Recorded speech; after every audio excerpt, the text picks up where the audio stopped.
Title in story: I caught my stepson in an awkward situation.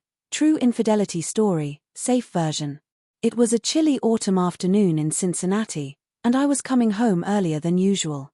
My name is Rachel Anderson, and for years, I had been balancing work, family, and the complicated role of being both a mother and a stepmother. I loved my family, even if the relationships inside our home weren't always simple. My husband, Mark Anderson, had a teenage son named Ethan from his previous marriage.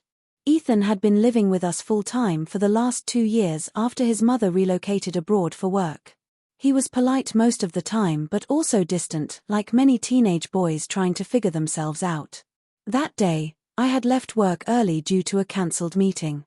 I wanted to surprise everyone at home with their favorite lasagna dinner. The moment I opened the door, I noticed the house was unusually quiet. Normally, I'd hear the TV in the living room or Ethan's music blasting from his room upstairs. I carried the grocery bags into the kitchen, humming softly. When I headed toward the hallway to grab some laundry from the washer, I heard a muffled sound. It was coming from Ethan's room. Out of instinct, I walked upstairs, but as I got closer, the sound grew clearer. It wasn't what I expected at all. When I opened the door without knocking, I froze. Ethan quickly slammed his laptop shut and looked up at me with wide, guilty eyes. He stammered nervously, his face flushed red. "Rachel, you weren't supposed to be home yet," he said in a panic. I realized what was happening. He wasn't doing anything dangerous, but he was clearly caught in an awkward, private moment. My immediate reaction was embarrassment, not anger. I quickly apologized, saying, "Oh my gosh, Ethan, I'm so sorry. I didn't mean to intrude." I closed the door quickly and walked downstairs, my cheeks burning.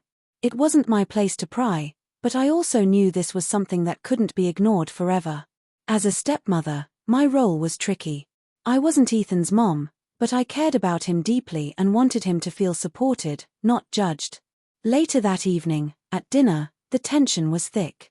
Ethan barely looked at me, and I felt just as uncomfortable.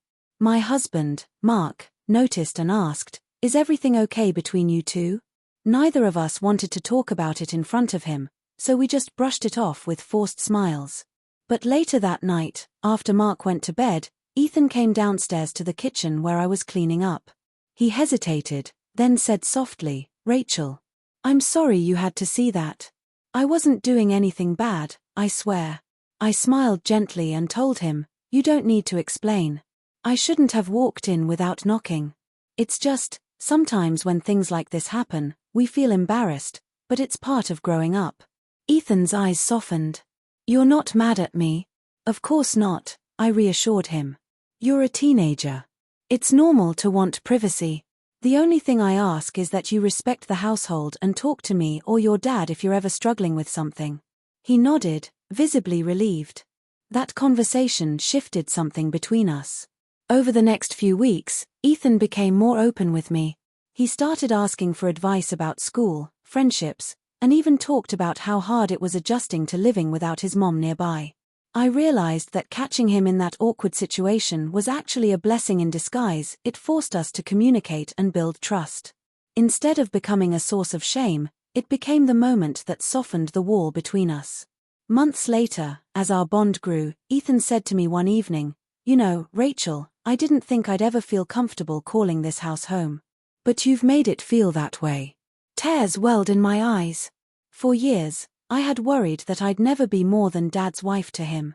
But at that moment, I knew he accepted me as part of his family. Life in our home wasn't perfect, but it was real. We had awkward moments, misunderstandings, and challenges. But with patience and compassion, even uncomfortable situations could lead to trust, growth, and love. And that's why I'll never forget the day I came home early. What started as an awkward accident became the turning point that brought us closer as a family.